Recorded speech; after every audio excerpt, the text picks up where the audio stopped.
What's up, everyone? We are live for another Who Are They Real Talk, and once again, I am Matt, joined by the one and the only Nick Mulbach. You know, I would put Watt Boy Summer on mine, but just remember, everybody, Watt Boy Summer, because I completely forgot to put it in there. Everyone's keeping it now. And see, honestly, probably wouldn't have come up with Watt Boy Summer if it wasn't for the man who we're actually going to introduce in a moment here. But before we do that, just up top, house cleaning things. As always, if you haven't done it already, like and subscribe. And we have a ton of content over here, as you know. Tomorrow, we got Spin from the Real, hosted by myself, Chris Anthony Lopez, and Suge. Then on Thursday, we got Really Scared, hosted by Connor Breedlove and Taylor Cleek. And they have a great schedule. This past Thursday, they had Nick on to talk us. This upcoming Thursday, they have Ty Lieberman, or Schmodown fans know him as the Tyrant, talking about Nightmare on Elm Street. 17th, they got John Roca, and the 24th, they have Paige Farrow. So, really excited about that. And then on Friday, of course, this man, you see him again for Wrestle Real. This guy. Yeah, and with Chris Anthony Lopez. And then this Saturday, special stream we're doing is celebrating our 250 subscribers because we finally hit 250. Just want to thank everyone who's been here for us and helped us along the way. And just have a good night, relax, talk, and make a couple announcements and whatnot. So that's what we're doing this week. Wonderful. Jeff Altum in the chat. Ayo, what's up, Jeff? But no, I wanted to run through that stuff real quick because I'm really excited about who we have going on tonight. He may not claim me as an internet younger brother like his other co-host on Blerds in the Hood, but he treats me just the same. He's one of the people who has been one of my heroes in this space, and I'm glad we finally got him on here, and that is none other than the Mad Titan himself, Mr. Jay Washington. Oh, man, don't be out here trying to make me cry and be emotional. And I got a reputation to uphold. I am a thug. You know what I'm saying? I'm a thug in white colors. Don't do this. Hey, I'm just honest. Hey, man, I do appreciate the kind words, though, man. You are doing your thing out here in this space, and it's very, very difficult to try to hold your own in this. It's very easy to get disheartened because there's so much, and you're like, how do I get people to focus on me and see what I'm doing? And you keep persevering and doing things. So you definitely got my respect for that. Yeah. I don't have your respect for being a Browns fan, though. No, you will not have that. So I mean, I don't know. Man, that's two of us. Dang. I mean, I don't know what you thought you were getting out of me with that. Just remember where you got your new quarterback from, homie.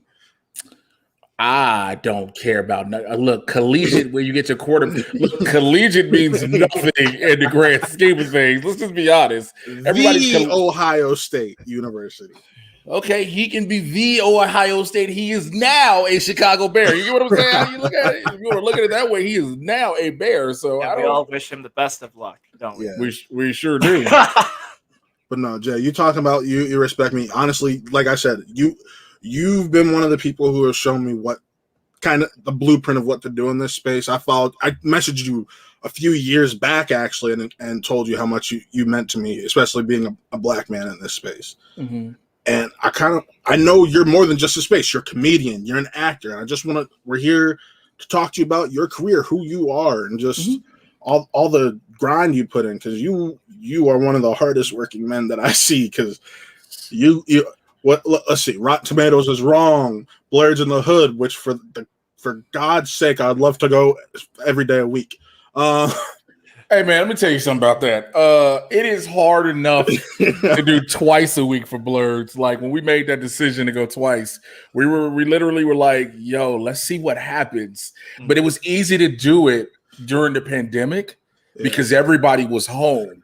So when things started opening up around the country or different places, we were like, we got to make sure that what we do can still appeal to people and bring them in on a Thursday, let alone a Tuesday. So, but yeah, man, it's just a lot, man.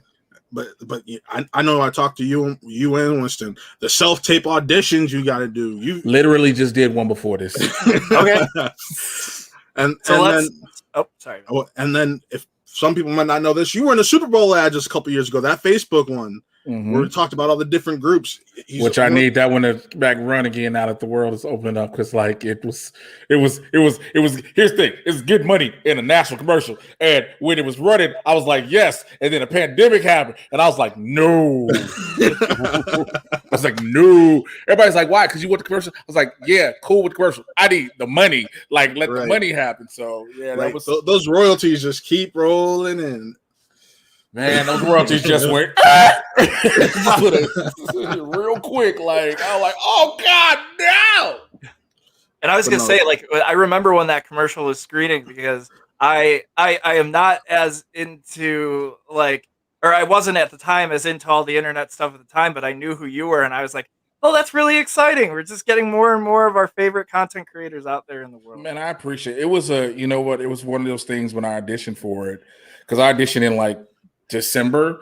So I was like, automatically you knew what it was. You were like, this is a Super Bowl commercial, but you didn't know. We didn't know for what it was until the day we had fitting.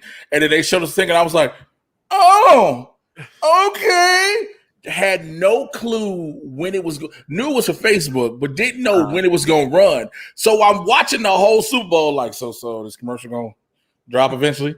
And then the two, I was like, oh, they spent all the money on this, because they put the 2-minute warning in the fourth quarter, which is the most expensive spot in the Super Bowl to have.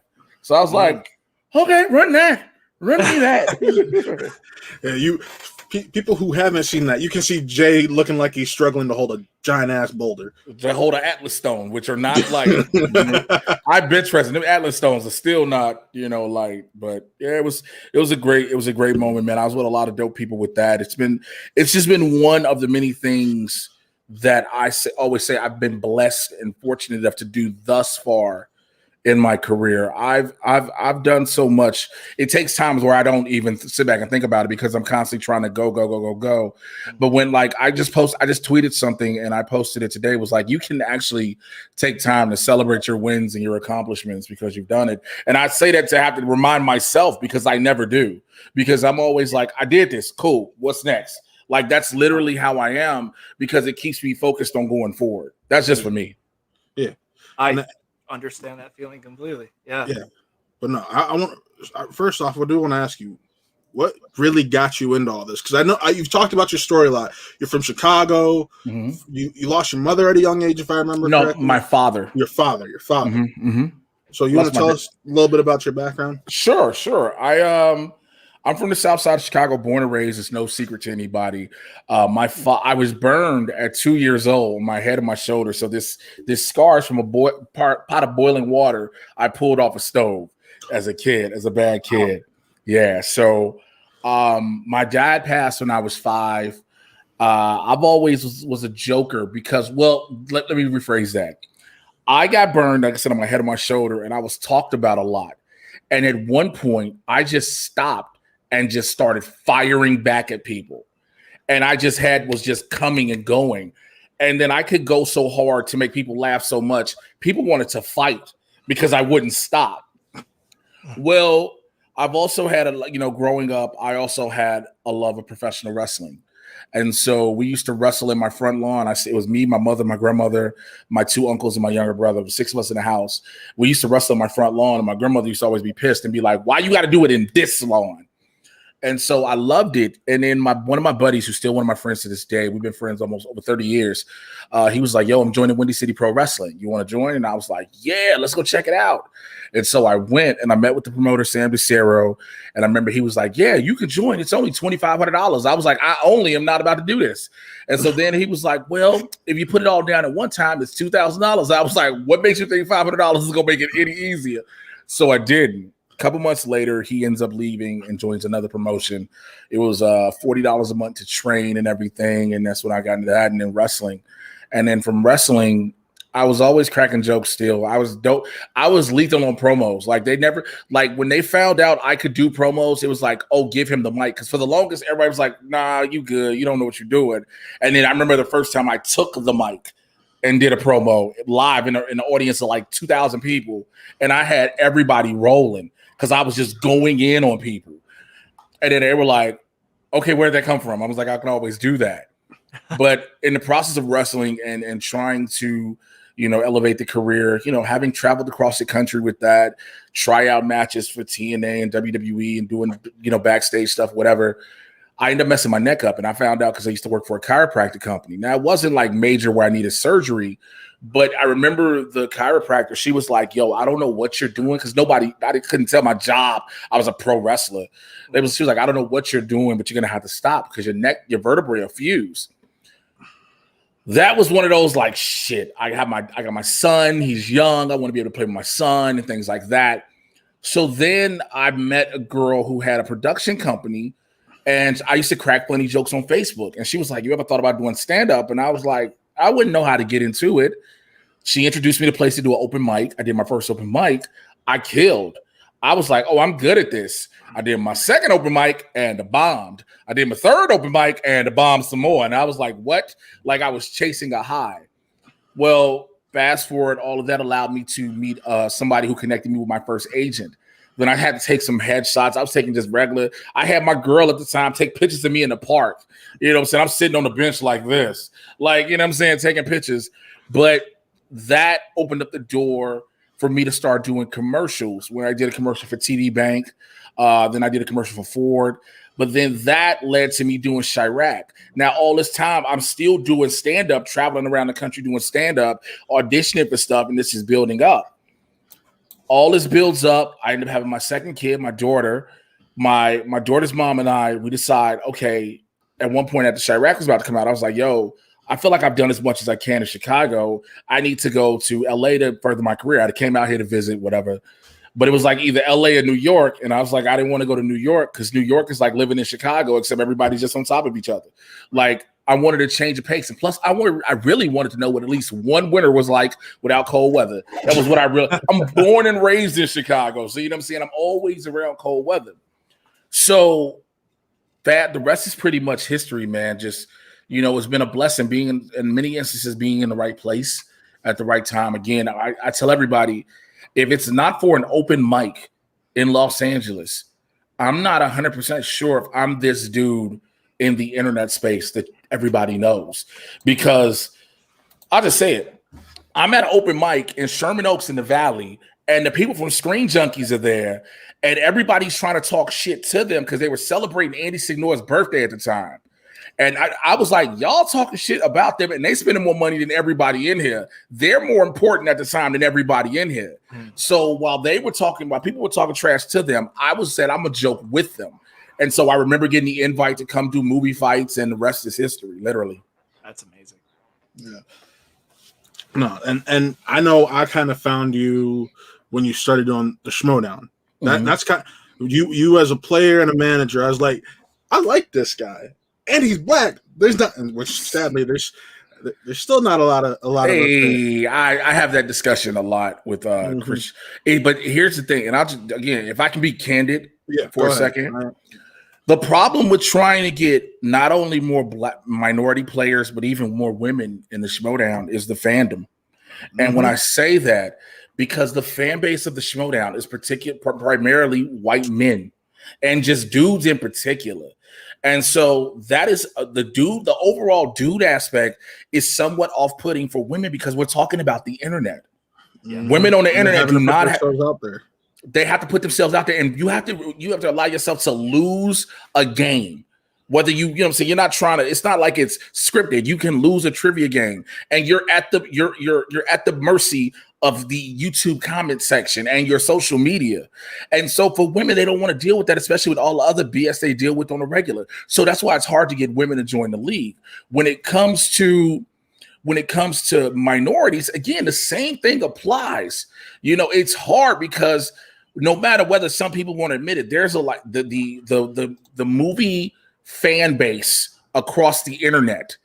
It has a very racial undertone because of the majority of the people. And it just is what it is. People always say, oh, you're just trying to make it seem like that. I'm like, no, I can show you plain as look at a YouTube comment thread on any given day. And so to be black in this space and to have excelled, as many will say, You know, it's for me because I'm that person that'll literally comment back in the. I remember when I was first started doing Screen Junkie stuff, I would be the dude commenting back in the comments like, "I bet you're not gonna whoop my ass," and people were like, "Yo," because nobody's ever come back at people in the comments. They didn't think it was most people just either like, yeah, I do now is just block people or you just ignore people. But the fact was, I would come back at you. Like I would come back at you. And so when it goes back to the Schmodown, like I've always, even when I joined, I noticed when it wasn't a lot of black people. There were way more women back then, but again, the fan base, and I've had this discussion with Christian and Mark openly. I love them like brothers, so they know how I feel about that. The fan base has been what's off-putting to a lot of women to come in because we keep saying try to get more women involved. And yeah, now the pandemic has allowed more virtually because it's less like whatever. It's virtual. But it come in person, it's like it's something about that. And so we'll see how it evolves and how it develops. Again, you want the best for it. But again, it's that calling out the BS where it is. And so in order to do that and being a black dude in the space was just like, yo, I'm not going to take that bullshit. It's been to the point where it has been off-putting for sometimes because I speak my mind and I'm not going to hold back. I will never forget before I almost died in 2018 with my throat injury. I remember when Black Panther was coming out, and I'll never forget, I went on a 28 tweet thread about how all these outlets need to have black and people of color covering Black Panther because this is the one movie you can let them do it. Mm-hmm. Because every other film, you allow every other, reporter, journalist, whatever you want to call them to do it. You have enough because people will be like, well, there's not enough. That's a lie. There were a lot of black men and women who were able to cover this across the board. Now, did that hinder me covering it? Somewhat. But really? Also, yeah. But also I almost died. So, it was a 1-2 punch. But a lot of people didn't like to hear it because I called it out. A lot of people didn't want to hear it because there's a lot of things that go on and a lot of people just want to, let's just let it go by the wayside. You know what I'm saying? I'm not that dude. I called it out for what it was. Yeah. No, hearing about that 1-2 punch, that it was like considering, was it because of how connected you are with so many outlets and they didn't like the fact that you called it out? I think it may have been that, it may have been a bunch of other things, but again, people don't like being called out. Nobody in a position of power, no matter who you are, man, woman, black, white, whatever, does not like to be called out on something that they feel like they either are doing or eventually will change. But it's like, yo, you're not doing it. You're going to overlook it. You're going to treat it as just, whatever, next time. And that's not the case. People get punished for speaking out all the time. Like it's never, like I said, I was, and I even said it in my tweet thread. I said, if I got to take the hit, I literally said, I quote, if I got to take the hit so other people will have that opportunity, then yes. And I remember a lot of people was like, yo, after that tweet thread, a lot of people got opportunities to do stuff. A lot of people was like, yo, people who had never called me and hit me up. And again, that has always been like, if I had to take that, if I had to be that sacrificial lamb for that, for other people to be able to advance and have things happen, then so be it. I mean, it is what it is. It was what it was. But you know what? I think that was one thing, but it still hasn't hindered or stopped my career as a whole. Respect. Really? No. So something I do want to ask you about is how did you get involved with Winston? So let him tell it. He slightly told a little bit when we had him. I want to hear your side of the story. So his thing is, so we met at a Schmodown, I think it was. I believe, I know it was at something with Collider. More than likely it was a Schmodown. Yeah. And let him tell it. I saw him and was like, yo, who are you? Only room for one black dude. Like, I don't know. I don't remember that. I'm in general. And so this is something people don't know about me. People see the outspoken, energetic, personable Jay Washington. If I don't know you, I'm very reserved. I don't care who you are. I have to get that vibe to open up. So somebody introduced me to him and I was like, what's up? And it just moved on. Like, because I was like, what up? And just, I didn't know you. I don't know you at the time. You know what I'm saying? And so eventually we started talking and chopping it up. And then I invited him to do Mad Titan one time. And I was like, yo, I'm doing these reviews for this. You know what I'm saying? I think I was doing reviews for Doom Patrol or Titans or something like that. And I was like, yo, you want to do these reviews with me? And we started doing them and then we clicked. and then from the rest is history. But let him tell it. I was like, there's only one magical Negro here. Let him tell it. Let him tell it. You know what I'm saying? No, I do want to talk about Blerds because Blerds actually means a lot to me. Like I said, I'm that guy's like, give it to me all day, every day. So Nick, first episodes of Blerds I've ever showed him was a very recent one, and we're sitting there eating dinner, and all he hears is, "I like anal." Yeah, that man.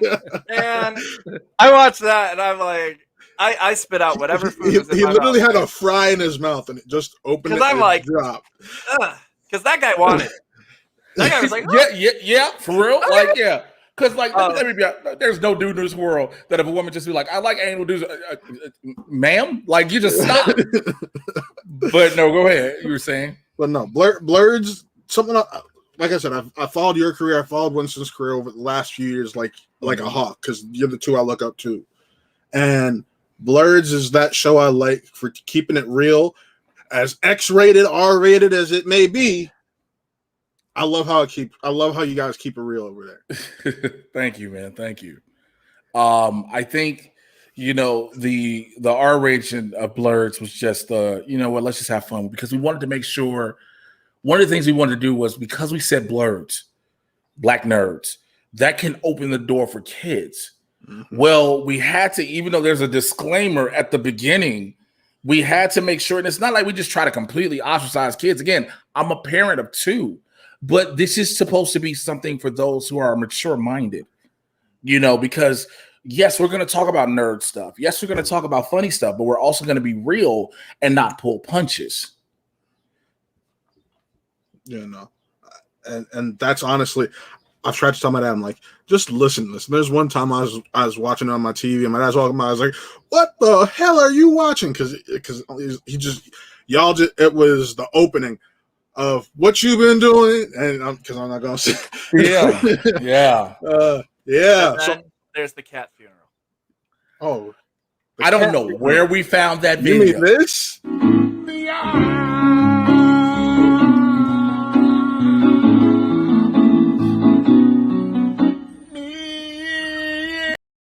Because I'll tell you, but I'm pretty sure the only reason why he watches it is so he can listen to that over and over again. I know some people who are like, if we'll sometimes, because we have a thing where once we hit 100 likes, we'll play it, and so we've had times where we've hit it, and some people are like, oh, so they're just not gonna play it. I don't know. I'm like, you're not gonna play it now, like, and then y'all play it in the end credit scene that y'all do, which by the way I think is brilliant. That you had that outro, the Lizzo outro with then your logo pops. You either play a clip, and appear yourselves, or just appear yourselves. And I love that end credit scene because not a lot. That's on Winston. I will be honest. That was on him one day. He just was like, "I'm gonna bring us back," and I was like, "Okay." And so people at first were like, "Wait, what is this, like a Marvel post credit scene?" And so it started becoming where people who know the show now know when the credit rolls, don't leave.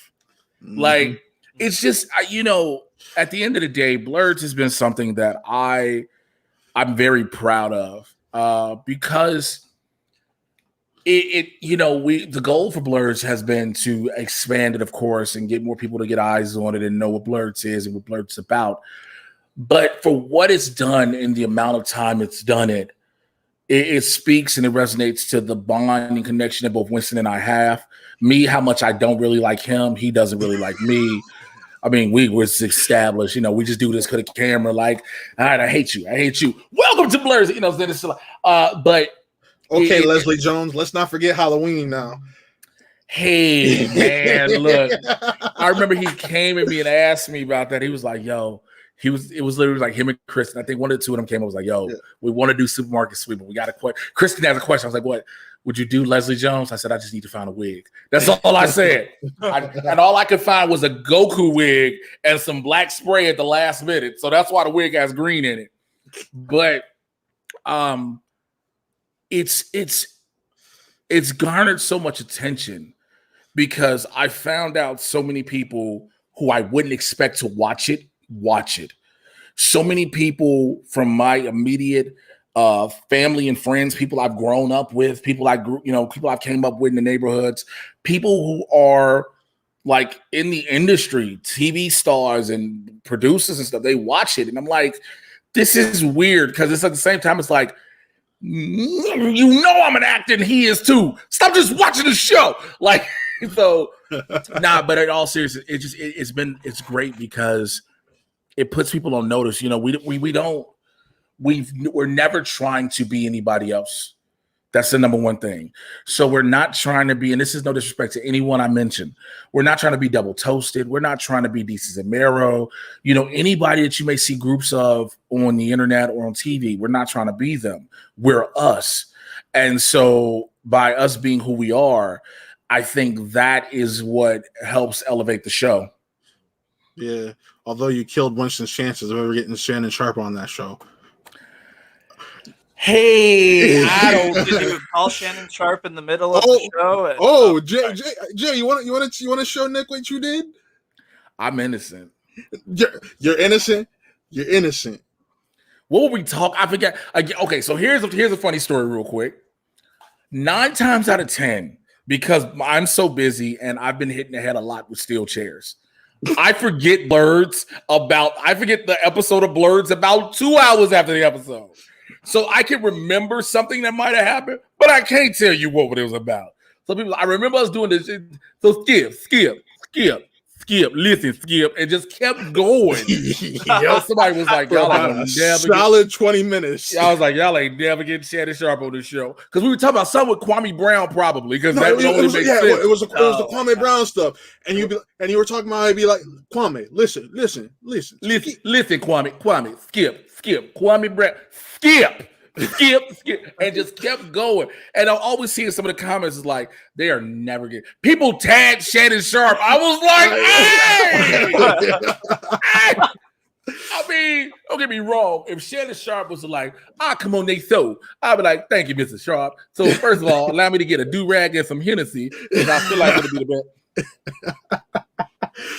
Nah, but real quick, you did something I want to shine some light on that you guys did recently over on Blerds. See, he's in the comments. I hate this Negro. He's in the comments. What's up, big bro? What's up, big bro? Don't do that. This is my time, not his. You see what I'm saying? He can't let me shine, and I shine more than him. So that's why we hate each other. Nah. Something you guys did recently on Blerds that I absolutely loved. Even though it became one of those shows I binge watch on Netflix because the CW shows that feel like lately, except for Superman and Lois, they feel like something you can watch when the season's done and be okay. But you guys had Cress Williams on. Yes. Black Lightning himself, which I felt that show started off strong and kind of middled. Well, it did. But there's a lot of changes, a lot of stuff when you have a lot of behind the scenes stuff that go on that I'm privy to that I'm not privy to put out. But a lot of behind the scenes stuff and different things that happen will change the tempo of a show no matter what you want. And so everybody thinks that just because you have a hit show, everything stays the same. But when there is different things, there's different creative minds everywhere. Stuff changes. Right. But that episode is great, and I know you have a personal relationship with Jordan, who plays Painkiller. Yes, upset to hear that they didn't pick up that spinoff. I am too. But you know what? I talked to him. He'll be good. Right. I mean, we want him to get Painkiller, but his career is going to be perfectly fine. Yeah, I mean, I remember seeing him on a Nickelodeon show back in the mid 2000s as a teen. I forget what show it was. He was on Riverdale, so it's like, he'll be all right. He's in that CW family. They take care of their own. But considering how much of a CW guy I know you are, because we've had conversations about this in a geek, what are your thoughts on Superman and Lois? Because I know that has its own behind-the-scenes stuff. So I started watching it, and I didn't finish because, again, everything else in my life started happening. Things started getting crazy. Because that was like, everybody's like, yo, are you going to keep reviewing Superman and Lois? Are you going to review Batwoman? I was like, yo. There's a lot going on. There's a lot. Like, again, I want to do it. I want to be able to do it, but I wouldn't be able to. I liked what I saw. And I remember when I watched the first episode, a lot of people were like, oh, you got to let it grow. And I was like, I get it. But there were certain things I was hoping out the gate it was going to talk about. Like when the first episode, I was like, okay, so this should just pick up on him and asking, where did I get 2 kids from? Like, because like after Crisis, he has 2 kids. Instead of the one. And so those are little bitty things, man. But I've heard it's great. I'm gonna catch up and watch it all. I was curious. So I know there's been that behind the scenes drama with the writer, the black side. I don't know how much you know about that, but I didn't know if that was. I heard just as much as everybody else has heard on that note. Because I didn't know if that was part. I was gonna ask if you haven't been watching. Is that part of the reason why? Because like I sit here and I found myself with a moral dilemma. Because I see what she's talking like, because I don't know. Since you're not caught up, I don't want to spoil who that. I don't care, man. You're not. Here's the thing. Let me look at you at the camera like this eye. I am not a dude who cares about spoilers. Why? Because I'm gonna watch it regardless, one way or another. Because Wale Parks, he's not Luther. No. Who is he? He's Steel. That's who it is. Oh, okay, whatever. But I sat there when the reveal happened. At first, I was like, "Wait, what?" Because I'm in my head, John Henry. I'm like, that was a hero of mine growing up. Granted, it's Shaquille O'Neal movie Shaq is Steel. Come on, no, it's a great movie. But I sat here. This is my Men in Black neuralizer. That didn't happen. Okay. But I'm just like, you make one of the few black heroes that you have a villain right now, and it's really, that's what I kind of, hearing that was part of her issue and why she spoke out, I kind of get it now. It's weird. I think we're in a day and age now because we want black heroes to stay heroes.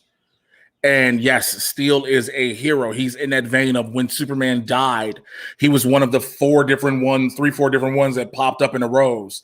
And so, yeah, to have him as a villain, it's like, what's the point? And so, again, they've been picked up for a second season.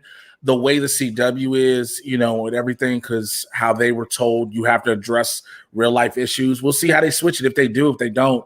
I mean, I think it's messed up. I think you could have just had him be an alternate universe Luther and called it a day, and just called it a day. But, it is what it is, unfortunately. Yeah. So I know because Chris said this, and I know Nick's probably been waiting to hear about this.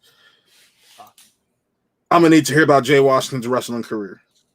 What you want to hear about it? Nick, take it away. You're the wrestling guy.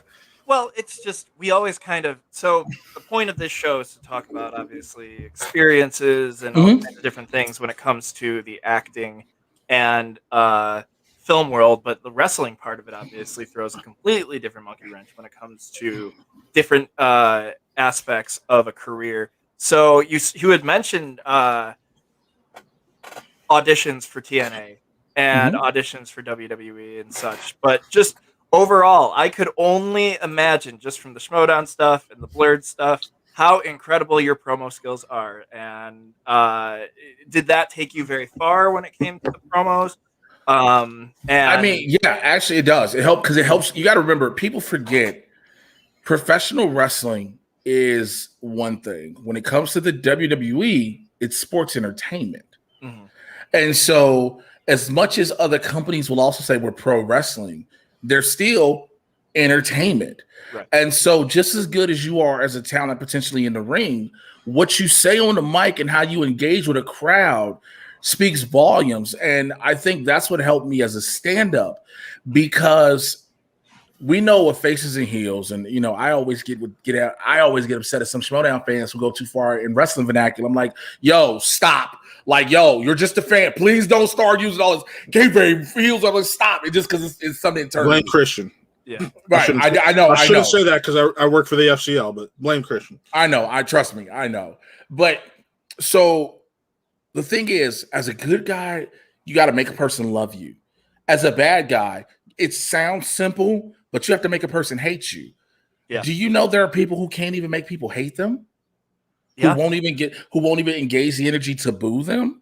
And so it's knowing how to make somebody hate you. Like I remember even after I took the time off because of my neck and I started doing stand-up more, I would slowly pick up wrestling gigs here and there. Not a lot as I used to at the time, but I was slowly. And I remember doing one show back home in Chicago, and my wrestling name was Trauma.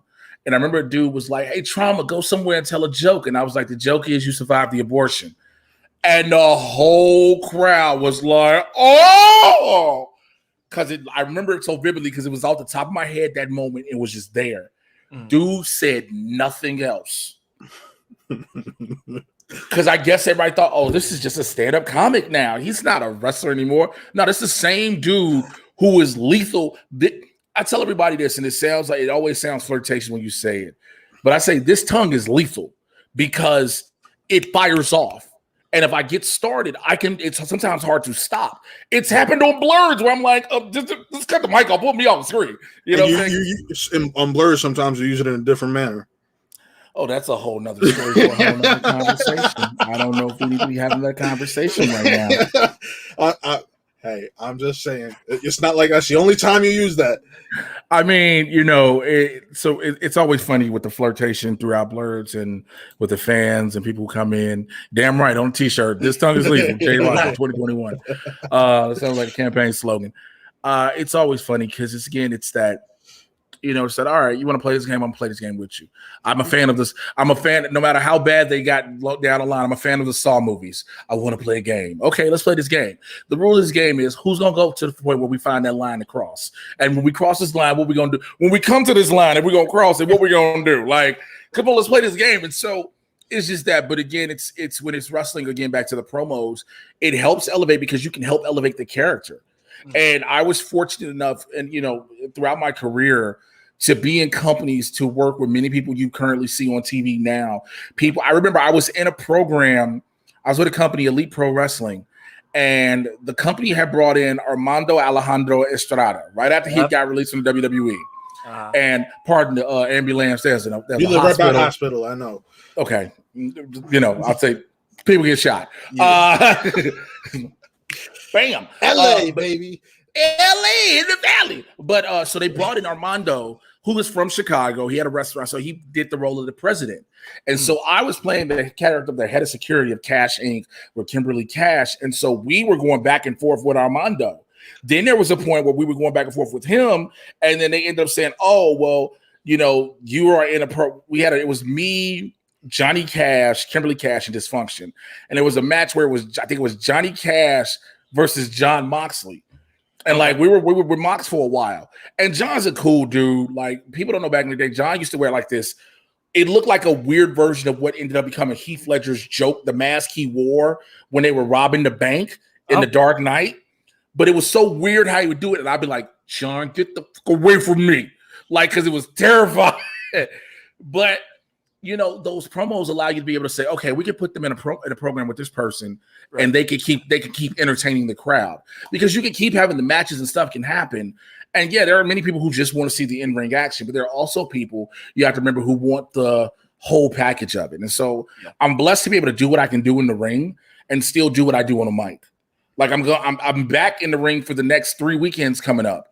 I got a show this coming Saturday in Inglewood. I got a show the next weekend in Vegas. Then the next weekend in Compton. I'm going to fly to the one in Vegas because I want to be able to come back home and go to a barbecue for Juneteenth. So, look, I'm not playing. Let me tell you something. Vegas is an hour flight. Like, how much is it? It's going to be like $2 That's like from Cleveland to Chicago. It's an hour flight. I think I can do. And then I found out that the venue for where the show is in Vegas is a 15-minute drive from the airport. I said, look at God work.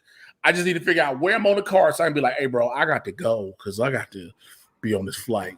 Yeah, I got to get back.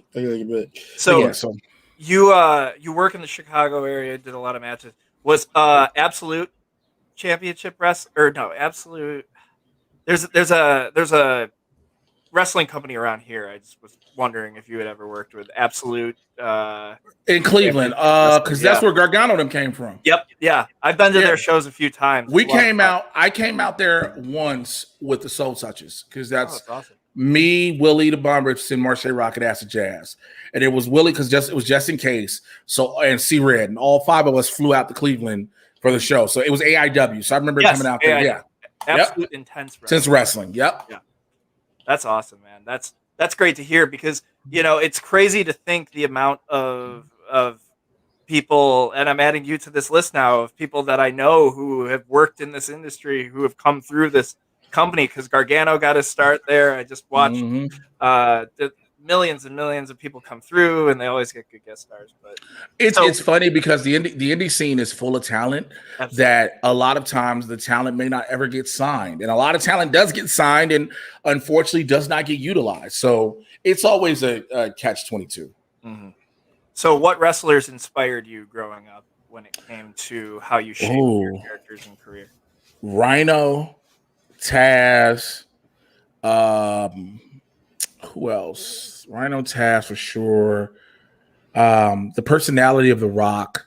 It was just something about even when he was Rocky Maivia and he was still becoming, the Nation Domination. It was a variety, but I'll never forget. Rhino was the biggest one because I was a shorter, stocky dude.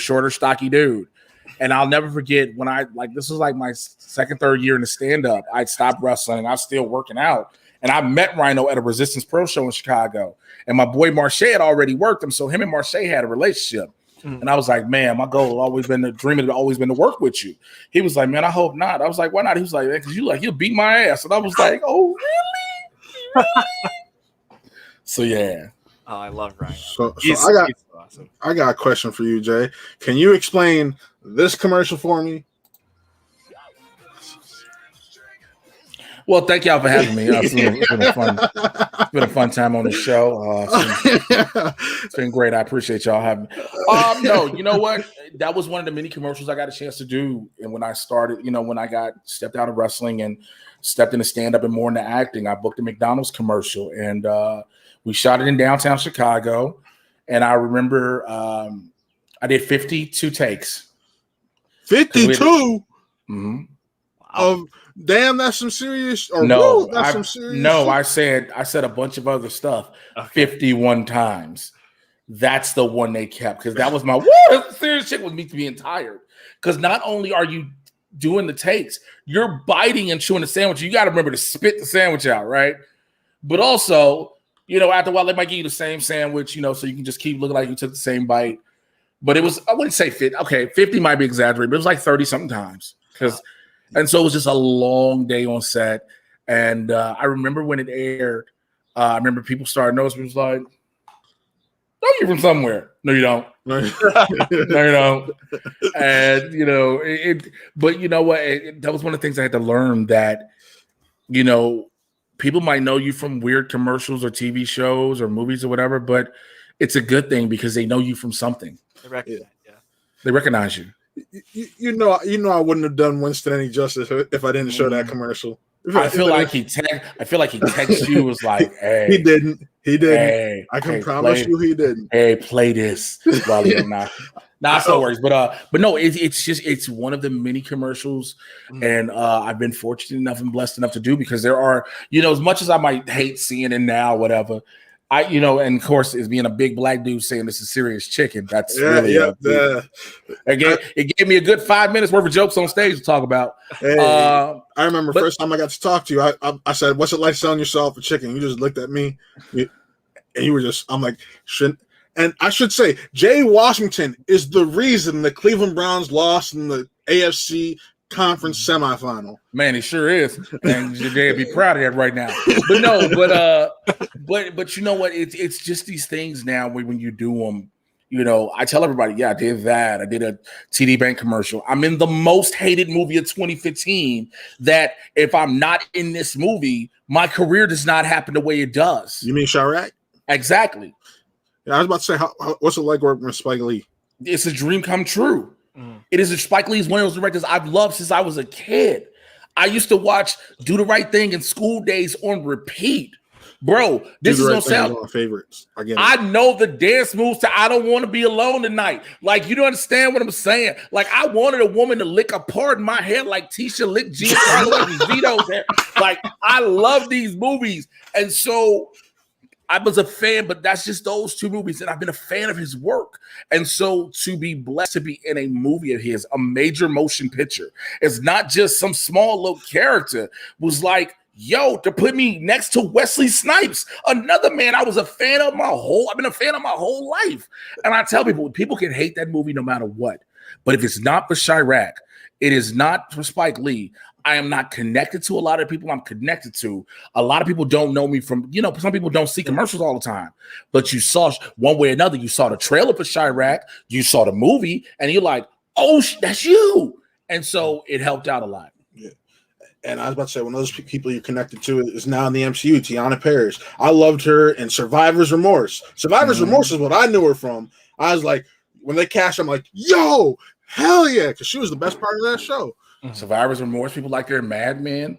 You know what I'm saying? Like TT been working, and so now she's Monica Rambeau. Yeah, like it's so crazy when like I see so many people I either have like direct connection or 6 degrees of Kevin Bacon to that are in the MCU or the D. I'm like, yo, y'all are living what I want to just do. I just don't even. I keep telling everybody I want to be a villain. Kill a Nick in one movie. I don't care. Just let me there. Like.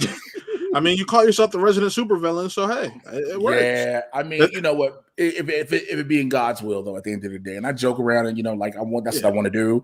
But if it be in God's will to say, hey, you're gonna be in this Marvel, or you'll be in the Image Comics, or you'll be in a Mark Millar property that stays on more than one season on Netflix, like things like that. I love that shot you took there. I love that shot. How you gonna make a $200 million show? Cancel it, but give it a spinoff. Easy, because first of all, this is something people have to understand. Netflix signed to do several of his properties off jump. They'd automatically, when they signed on with him, it wasn't just Jupiter's Legacy. He was getting but because he already had stuff solidified with Kick-Ass and Kingsman. So they were like, you got track records of properties working. We need you. So they picked up a bunch. The problem is when you have the people who are show running and putting the concept together only take 5% of two whole issues to make a story. You take a small chunk and try to stretch that for 8 episodes unnecessarily. Like they could have just done 2 episodes of the flashbacks and called it a day. Yeah. They could have did 2 full episodes of Daddy, the depression happens, Daddy kills himself, he go crazy, he bring everybody, they go to an island, they almost kill each other, they get their abilities, they have their abilities, something happened, Sky Fox changes, that's it. They could have just did that in 2 episodes. But instead they decided to stretch that out for 6.5, 7 episodes. All 8, matter of fact, I'm sorry, unnecessarily. That's what you get. And it's like they're not even, what's crazy about that is they have the ability to do something like that, shorten something, squeeze it into something, because they're the binging version of everything. It's not like you're releasing these episodes weekly. It's not like, I mean, and I take it for granted, I have not seen it quite yet. As soon as I heard it was canceled, I'm like, I barely had any interest because I heard nothing good from the people I trust. Right. But even so, you're thinking it's a Netflix property. You have the ability to stretch this out just condense it. And if they're not doing that. Also, sorry to cut you off, Nick. Okay. Also, Netflix is doing something smart, and as are these other streamers. Okay, we can't touch Marvel and DC properties, but there are other comics a lot of people liked that we can train. Again, The Old Guard is amazing. They turned it to a movie. Warrior Nun as a series is dope. And so all these different they're learning. But again, you have trial and error. Everything doesn't hit. Thor the Dark World exists, ladies and gentlemen. Don't remind me that movie exists, Iron Man 3 exists, or Guardians 2 exists. I can forget. Guardians 2 exists after a phenomenal Guardians 1 because unfortunately James Gunn for this one decided to do all his exposition in this movie. Yeah. And I was like, hey bro, you could have just Not even that. They're the Guardians of the Galaxy and they remain on one planet the entire time. Hey Jay. The hell out of me. Jay, it's not his bag is moving a hot dog from Iris' face and not even saying that it's Iris. I think that was like the moment you and I really clicked, because that was the first time we had talked since that initial conversation. Mm-hmm. And you and I just complaining to each other about our issues with the Snyder Cut. That was yeah. Because I and a lot of people were like, oh, I remember I have a friend, she's a comic, and she's done Mad Titan, Heather J. And she was like, oh, you just was going to hate the Snyder Cut regardless. I said, no. Here's what you forget. I said, I went in to watch it to say, okay, let's see if again, the bar is already super low with the theatrical cut, right? Mm-hmm. The bar is super low. So what can you do? I'm watching it, then I'm like, why is he dragging out everything? Like, I said it before to everybody. There was a good 3-hour movie in this. Mm-hmm.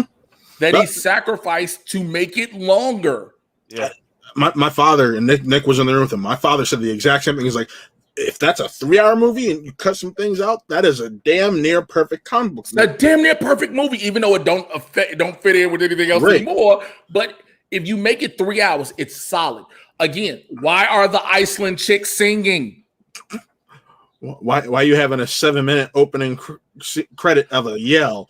Because it's Zack Snyder. He does the 7-minute long opening credit and everything. But that's the thing. You take all this time out of the things that you don't need. That last 15-minute sequence, that was the nightmare sequence is pointless. Because what he did, and I said this, and I'm sorry, I have to say it. I said it in my review, and I said it right. I said Zack Snyder did this. Zack Snyder was an a-hole for that because he was like, "See, this is what you could have had. This is what you could have had." Because and he knows he did it because he knew his fan base was gonna be like, "Oh my God, give us the rest," and it was like, "That's not happening." And I remember when he's like, "Oh, I moved on, but we're still like a month and a half out from this now." And this dude's bringing it up during the Army of the Dead stuff. He's like, "Yeah." He like a couple weeks ago, he brought up he wanted to do The Dark Knight Returns as a standalone movie. I was like, "Bro, you did that already and failed. Move on." Yeah, I don't know who to trust with that movie, but please give it to me. Well, I mean, it's over, said and done now. Yeah. But no, you brought up you want to play a super villain. If you were offered a role, could be Marvel, DC, whatnot, what would you want it to be? I would like to play a street level villain that could have a chance to change the game, like Barracuda in the Marvel universe. Okay. I'm not tall enough to be Kingpin, so I know that. What you like? 5'9", 5'10"? 5'11", you suck my anyway. Hey, bro, I can't tell. I know Winston's like 6 something. I just know you're shorter than him. So I had to guess. So like it's hard because now it's hard to actually think of a villain anymore because with so many properties, so many potential villains are already coming out. So you're like, what can I do? Like they're being taken, and it's not a bad thing. Now, granted, if we have the Milestone series, like, yo, I'll be Hardware. Like when they start doing these Milestone movies. Okay. Barracuda, though, would kick some ass. That'd be awesome. If they offered you the part of Static's father in the Static Shock movie, you say no or yes? Yes. I was about to say if you said hero or villain. You didn't say important figure. Virgil Hawkins' father is a very important figure in his life. Like, yeah, you right. Because here's I said like part of the reason I mentioned how much I like you and Winston are both positive black role models, like that aren't the huge out there celebrities. You're normal guys just trying to make your way through everything, and you're still positive role models. You may curse like sailors, but you still putting out this real positive image and promoting equality and doing the right thing. And that's part of the reason I love y'all so much. Thank you. But I mean, it's just, Charles Barkley said, I'm not a role model to the parents, but I have to be a role model because I'm a parent. So it's not that I go into whenever I'm in front of the camera to be a role model to anybody, except, and this is no disrespect to anyone, yourself included. It's I need, at the end of the day, my son and my daughter need to see that their father can work, take care, and provide, and show them what a man can do when he puts his foot forward. And that's the main thing I'm always setting to do is to my son will be 18 this year. My daughter is 8, but I need my daughter. They always say with a daughter, her father is the first man she'll ever know and love and shows her how men should be along the way. That's what I'm trying to do. My dad's hardworking. My dad's dedicated. My father loves me. My father encourages me. And so that's the role model. Now, for everything else, what I do is my work shows and people like, yo, how do you put so much work in? How is it you keep going? You're doing this and doing that. I'm blessed by the best. I'm blessed and highly favored.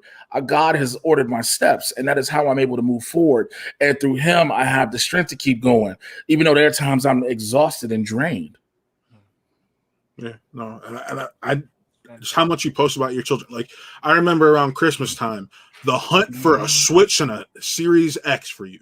Man, it was you going to your followers, doing whatever you could. That shows me already how dedicated you are to your children. Yeah, it was. My daughter didn't want anything else for Christmas, and I remember even her I was with her on Christmas, and she got a bunch of fun stuff, and she didn't care. The last thing she got to open because I hid it on purpose was her Switch, and she started to get a little bit disappointed that she had got everything but a Switch. And she was like, "Well, I guess I didn't get a Switch," and I was like, "I don't know, maybe some more stuff over there." And then she saw something. She was like, "I wonder what's this," and opened it. That was all she wanted, and that was all I wanted to do. Because I knew that was what more than anything else, what she wanted was a Switch. And so as a father, I just wanted her to have a happy Merry Christmas. I wanted her to be happy throughout anything else. My son had been busting his behind and I couldn't get it for his birthday. And so I was like, I want to show him I appreciate what he's doing, making sure he's putting in the work that he's putting in. And so aside being the regular, father and provider, those are two things I wanted to get for them, and they both are appreciative of it. And they both love it. And again, my daughter to this day thinks Santa got it for her. You know what I'm saying?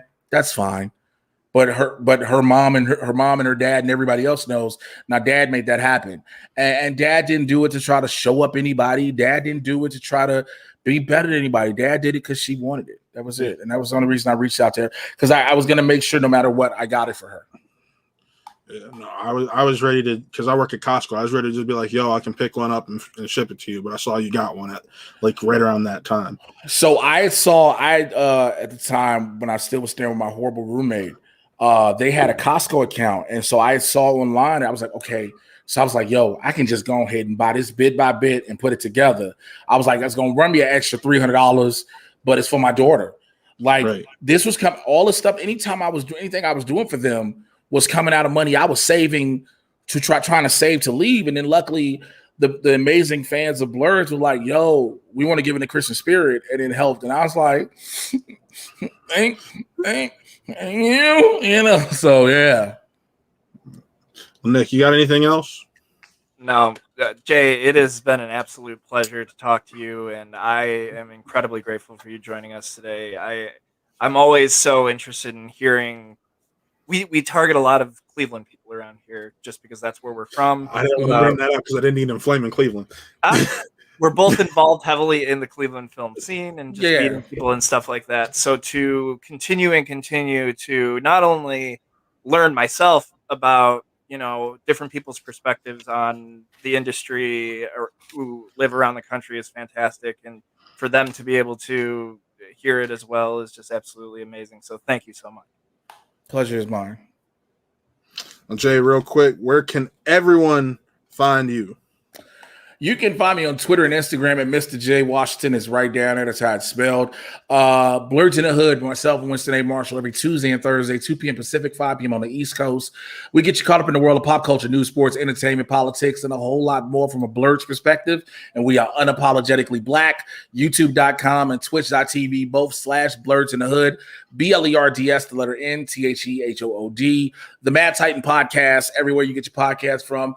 I get you caught up in all the things happening in the Marvel and DC live action and cinematic universes. It is Barbershop Talk for Nerds. Come on in the convo. And my YouTube channel, youtube.com/JAY Washington 80. I do a lot of reviews, trailer reactions.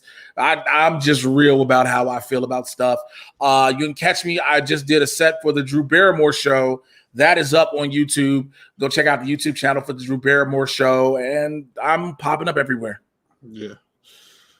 Well, Jay, like I said, you're one of my heroes. You're like an older brother to me. You never have to respond to me, but you still do.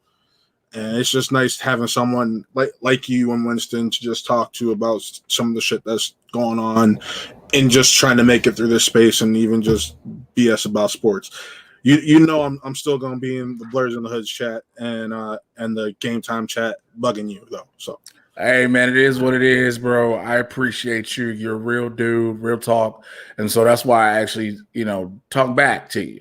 You know what I'm saying? You ain't one of these, you ain't somebody just trying to glom on or just somebody that's just super annoying or whatever the case may be. You're a cool dude. You real. You know what I'm saying? So I'm like, yo, we here. It is what it is. Let's go. Yeah. Well, with that said, folks, this was another Who Are They Real Talk, and we'll see you tomorrow for Spin from the Real. Adieu, adieu. Parting is such sweet sorrow. You're still here? It's over.